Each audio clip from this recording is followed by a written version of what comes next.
Hi friends! It's been a while since I did a voiceover video, so we're gonna do that today. Toward the end though, there are some quiet writing ASMR for those of you who like to watch my videos right before bed. So you do have some no speaking at the end. But I wanted to do a voiceover because if you saw my community post last week, I was very sick, video was out late, voiceover was impossible because I literally did not have a voice. But before I get going and telling you, regaling the whole story, I do want to point out that if you're new, hi, thanks for being here. And most people who click on my videos are new, they're not subscribed, and they're not returning. So I looked at my analytics, and so if you like cinematic type of journaling content, crafting tutorials that involve paper and journals, please subscribe and like and turn on the notification bell so that YouTube will show you my videos again.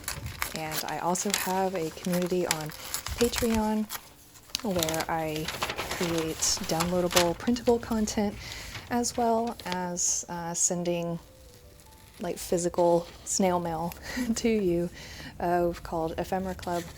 It's handmade by me, or it's vintage things that I found, fabric, books, book pages, things like that, as a little thank you, as well as Discord benefits and all kinds of other stuff. So thank you to my current Ephemera Club. I'll list their names in a little bit, but just wanted to get that out there before we got too much further into the video. Anyway, so big story of how I lost my voice last weekend, but despite that, ended up going on a little weekend getaway with my boyfriend anyway. There was a whole drama of, I don't know if y'all have booked hotels online recently, even if you book them through the hotel website. Sometimes their default set to a rate that is like a non-changeable, non-refundable rate. It's not really worth it. It's only like $30, maybe $40 cheaper. And I've encountered that before, but I guess I was just doing multiple things when I booked this. It was just a single night getaway, an hour from where we live. And just to celebrate Beltane, if you know what that is. If you don't, it's cool. It's one of my little holiday practices that I do, and he's just kind of along for the ride because he gets to benefit. But so I booked the hotel and had no idea that was what had happened. And this hotel I chose because I had already been there before. It's beautiful. It was built in 1911. It's all very Victorian, and it's on the seawall where there's, you can see the ocean from your room if you book for an ocean view. It's beautiful. It's one of my favorite hotels locally near us. And the food's really good too. And they had been under construction for renovations and stuff for the last couple of years, since COVID really. And so they were finished, and I was very excited to go back. Anyway, it was a big whole mess.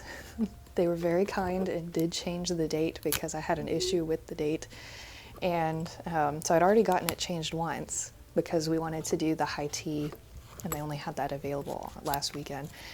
And anyway, so it got fixed, and then I came down with a fever Friday, and we were supposed to stay Saturday, like go to tea Saturday afternoon, stay the night, and just relax. And anyway, I was not going to try to change it or cancel it because I was not going to lose all of that money. And plus I still wanted to go out. It's not like we were going to go be super busy. We're going to be comfortable in a nice hotel. So it's having people cook for us.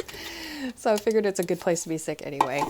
The fever luckily went away Saturday morning. I went to the doctor. I was like, please give me something. I know this is just a cold, but give me something so that I'm not so miserable on my little trip. And so she did, and that was all very nice. But we ended up going, and tea was wonderful. It's the first time my boyfriend's ever been to afternoon tea before, and I love it. My grandmother, she used to hold a tea at her church, and we would all get dressed up even when I was a girl, and it was always a really fun thing to look forward to in spring. And anyway, I was just excited to introduce him to that, because he is like super masculine kind of guy, you know, motorcycles and and working on his cars, and just that kind of, you know, Texan guy. And so but he's a very good sport and went with me. And so we enjoyed that, and then went for a walk on the seawall, and then honestly just went and took a nap because I was still getting over being sick. He had had a really long week at work. And anyway, we just had a really relaxing evening, went out to dinner at a local restaurant called Guido's. It was very, very good. Redfish right out of the water.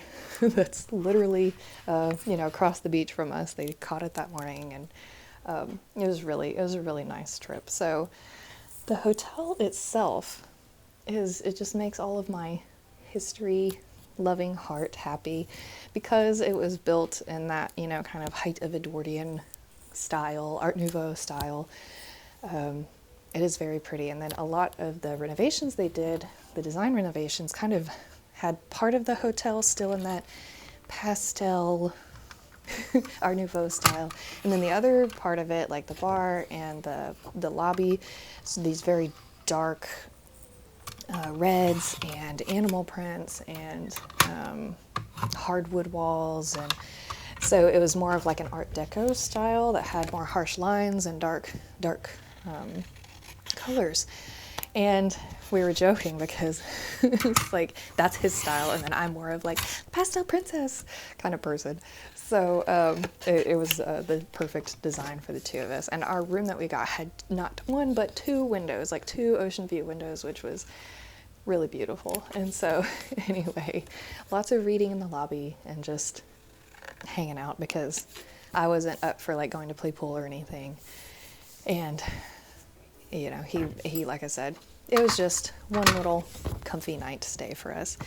But anyway, so I wanted to commemorate that, and I wanted to make a little picture book, because I took quite a few pictures, and I've found that I'm posting fewer and fewer personal pictures on social media accounts for reasons that I feel like are pretty obvious at this point. I have everything set to as private as possible. I personally know the people who I'm friends with, but just with data being sold and everything else, I'm growing increasingly paranoid.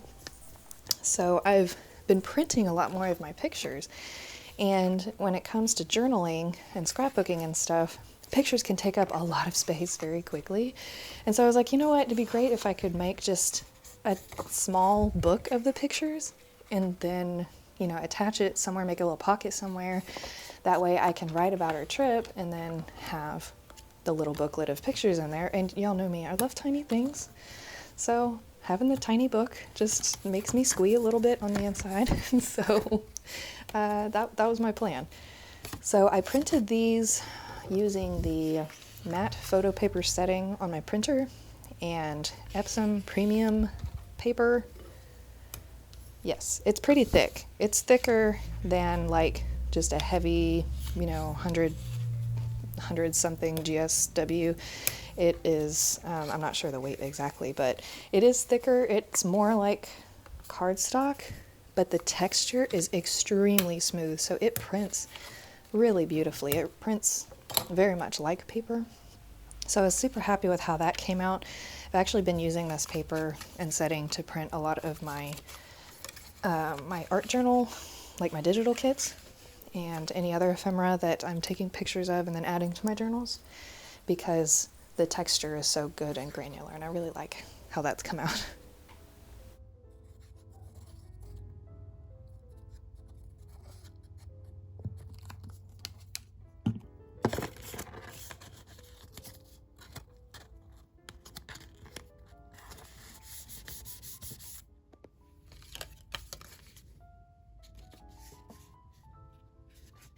Of course, right here, I realized that it was a little too thick. The spine was going to be a little too thick for this little cover to wrap all the way around. I didn't have that in mind when I was printing it. I should have made the pictures a wee bit smaller. or thinner, but it's okay. When this kind of stuff happens, and it inevitably happens on camera, because I almost try nothing before I record myself, but you know, you guys get to see how I fix my own mistakes, so hopefully that helps. You know, anytime I run into this issue, my sewing machine comes to the rescue, but I wanted to make sure the glue was dried first, so I'm going to set that to the side. These two little pictures, one of them was a tile mosaic that says Queen of the Gulf, and that was just on the floor after you came through the revolving door in the front lobby, and it was super, super detailed. And then they had a little part of the lobby had a little display case, like a museum, that had all kinds of, honestly, I was straining to not break the glass, and thievery some of the papers they had in there, because not only were they, you know, antique papers and antique all of these little things that I wanted to put in my journals, but they're local. You know, I'm from this area, and it was really cool to see all of this stuff. And I do try to frequent thrift stores and antique stores when I can. It's pretty easy to find antique postcards from this area, but they had just all kinds of stuff from the hotel itself, like notepads that I'm guessing they probably kept in the rooms, which you don't really think about when you go to a hotel. Usually they have a little pencil and paper pad by the phone in case you need to write something down, or you know, if you have to make your own calls. Like, they just have a little notepad for you that has the letterhead of the hotel on it. You don't think about, in 100 years, that's going to be so precious to somebody. And the other picture I had was of it was an ink dabber, and it was like complimentary. I guess they also had those in there with the notepads, because at that time everybody would have been using fountain or dip pens. Actually, fountain pens, I have to look up and see when fountain pens were even invented, but a lot of people were probably using dip pens, or pencils at least, and so, you know, charcoal. And so that was something else, of like just this random little complimentary thing, that like a shower cap, or, you know, a little bottle of lotion or something, that we already see in hotels now, that 100 years from now are going to, you know, they're so commonplace, but they'll be seen as just this little thing that connects you to the past that you don't think about, you know, because writing with something like a dip pen or calligraphy pen is a very niche hobby. You know, hand lettering and things like that. The internet has, I think, brought that back a lot more than it maybe was in the, you know, 80s or 90s, like when I was a kid, but it's still a pretty niche thing. And to see something so commonplace as just be this cute little free sponge that you could get at your hotel, and then they had one on display, I don't know, it just struck me so much. I'm having a hard time explaining it, I guess. But it's just those little everyday objects, I think, are more important sometimes, especially when we're looking at antiques and we're looking at things from the past. I think they're more important because everybody used them. It wasn't some big special, you know, $2 million necklace or something. It was, see, it says free pen dabber, you know. And it was something that was accessed by the common people. And so, anyway, I just found it wildly romantic in my very romanticized brain, and I thought y'all might appreciate that too. But anyway, the little booklet came out and dried. I used an acetone glue because it doesn't warp paper and it dries really quickly. I have the one that I use in my little Amazon link below. And so I'm just going to add a little bit of lace on the edge, and I was digging in my stamps because, of course, we got to have a stamp somewhere.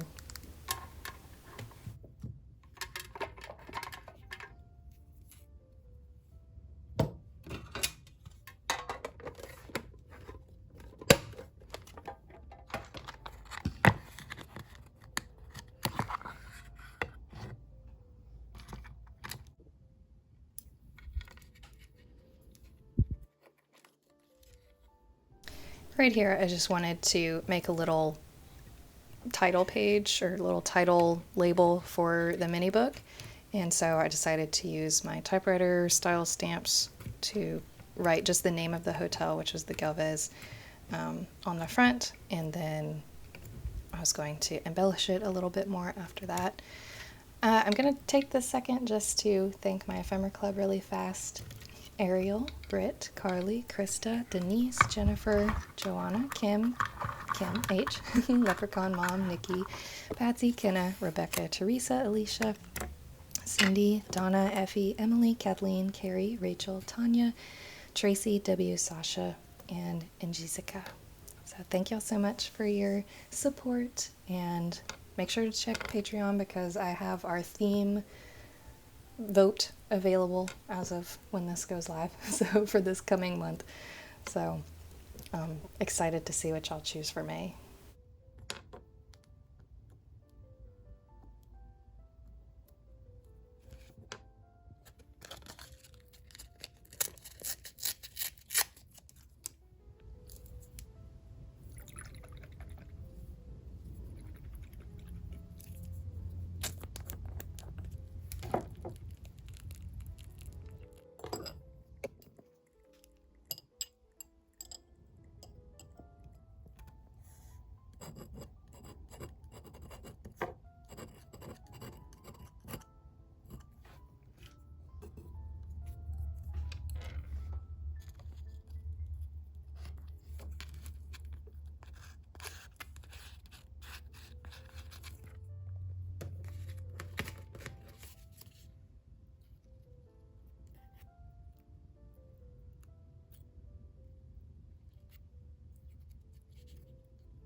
And I promise you, I am trying to work so hard to figure out how to make Cricut print and cut my teacup sticker sheet with a background.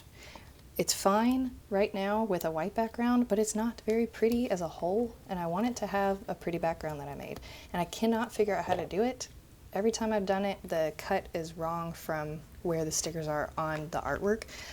So, if anybody knows how to do that or can link a video to me explaining how to do that, that would be great, because I want to offer that one as well. Like, die cuts are easier because they're just singular and it's not a big deal, but doing these sheets like this, Cricut is just not, the software isn't very friendly when it comes to using your own artwork, I'm finding. So, yes, if you know how to do that, please tell me. Otherwise, I'm working on a whole lot of stickers and digital downloads to add to my shop this summer. But until the end of May, my day job is extremely busy. So I'll be doing what I can until then. But the ladies' tea sticker sheet is coming. It's just going to be in June. Anyway, I will be quiet and let y'all listen to the nice writing sounds now. Thank you so much for being here. I post every week, so I'll see you next weekend. Have a wonderful week. Bye, friends. Thank you.